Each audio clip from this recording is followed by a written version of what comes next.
Okay, operation തൂഫാനെ പറ്റി എന്താ അഭിപ്രായം? ഓപ്പറേഷൻ തൂഫാൻ വളരെ നല്ല കാര്യമാണ്. അതായത് വളർന്നു വരുന്ന പുതിയ തലമുറയെ നമുക്ക് രക്ഷിക്കണം, അങ്ങനെയൊക്കെ അല്ലേ.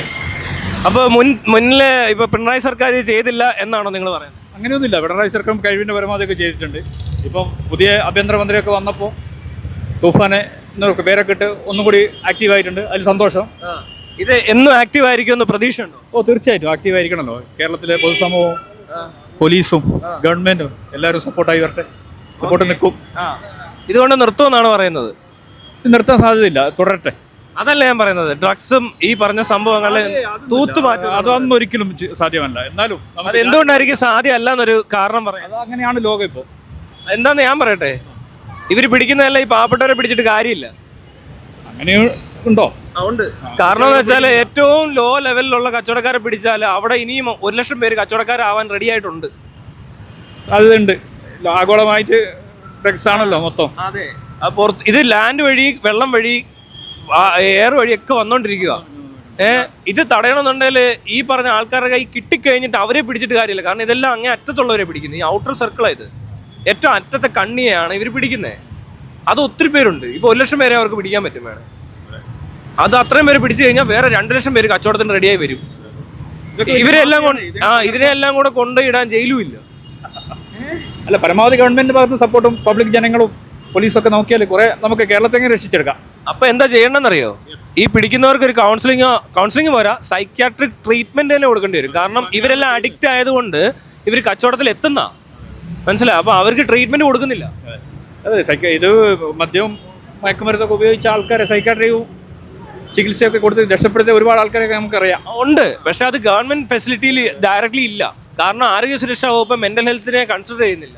അതെ അതെ അതെ, ജനങ്ങൾ ചികിത്സ കൊണ്ട് രക്ഷപ്പെടുത്താം, ബോധവൽക്കരണം നടത്താം, എല്ലാം. പിന്നെ പിടിക്കുകയും വേണം, തീർച്ചയായിട്ടും വേണം. ഈ പിടിക്കുന്നവരെ എല്ലാവരും കേസിൽ കൊടുക്കുന്നതിന് പകരം കേസ് ഓപ്പൺ ചെയ്താലും അവർക്ക് ട്രീറ്റ്മെന്റ് വേണ്ടവരാണ് ട്രീറ്റ്മെന്റും, കൗൺസിലിംഗ് വേണ്ടവരാണ് കൗൺസിലിംഗും അത് കൊടുത്ത് പരമാവധി സപ്പോർട്ട് ചെയ്യുകയല്ലേ ചെയ്യണ്ടേ? തീർച്ചയായിട്ടും അതാണ്. ഇവരാരും ഏലിയൻസ് ഒന്നും അല്ലല്ല, അവരെ ജയിലിലൊന്നും ശിക്ഷിച്ചുകൊണ്ട് കാര്യമില്ല. അവർക്ക് കൗൺസിലിംഗും ചികിത്സയും നൽകണം. ഇവര് പറയുന്നത് എങ്ങനെയാ, ഇപ്പൊ ഈ ഇങ്ങനെ ഒരു കേസിൽ ഒരാളെ പിടിച്ചു കഴിഞ്ഞാൽ ട്രീറ്റ് ചെയ്യുന്ന രീതിയുണ്ട്.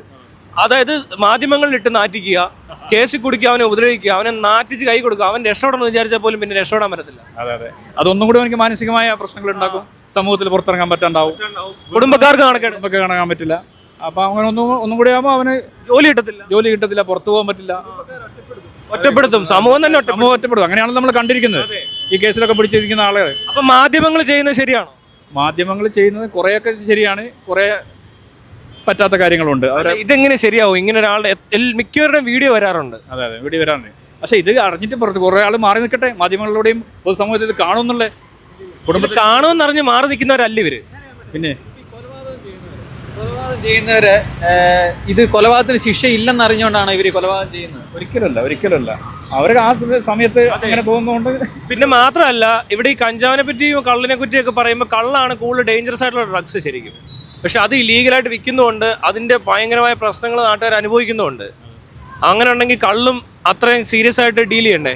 അതെ, അതൊരിക്കലും ചെയ്യാൻ തോന്നുന്നില്ല. സർക്കാരിന് റവന്യൂ കിട്ടുന്ന മാർഗമാണല്ലോ, അപ്പൊ അത് ഒഴിവാക്കും തോന്നുന്നില്ല. എന്തുവാ, അവരുടെ ഇമ്പ്രൂവ്മെന്റ് ആണോ സർക്കാർ ഉദ്ദേശിക്കുന്നത്, അതോ സർക്കാരിന് നിലനിൽപ്പാണോ? സർക്കാരിന്റെ നിലനിൽപ്പ് തന്നെയാണ്, ജനങ്ങളെ രക്ഷിക്കാനൊന്നല്ല. ഇത് ജനങ്ങളെ രക്ഷിക്കാനാണ് ആദ്യം മദ്യം ബാൻ ചെയ്യേണ്ടി വരും. ബാൻ ചെയ്യാൻ പറ്റത്തില്ല, റിക്രിയേഷനൊക്കെ എല്ലാവർക്കും ആവശ്യമായതുകൊണ്ട് അത് യൂസ് ചെയ്യാൻ പറ്റും. പക്ഷെ കൺട്രോൾഡ് യൂസ് ഇപ്പൊ 23 വയസ്സിലുള്ളവർ താഴെ കിട്ടത്തില്ലെന്നൊക്കെ. ഗുജറാത്തിലൊക്കെ മദ്യം ഇല്ലല്ലോ. മദ്യം ഇല്ലെന്നേ ഉള്ളൂ, അവിടെ കിട്ടും, പക്ഷെ അവര് വേറെ സാധനം വഴി അടിക്കും. അതെ, അതുപോലെ കേരളത്തിന് ശ്രമിച്ചൂടെ? അങ്ങനെ ശ്രമിച്ചാൽ ഈ ഇത്തിരി മാഫിയയുടെ മാർക്കറ്റ് കയറും. അതെ, അങ്ങനെയൊക്കെ ഉണ്ട്. ഇത് റിക്വയർമെന്റ് നന്നായി വരട്ടെ എന്നേ നമുക്ക് പറയാനുള്ളൂ. Okay, thank you.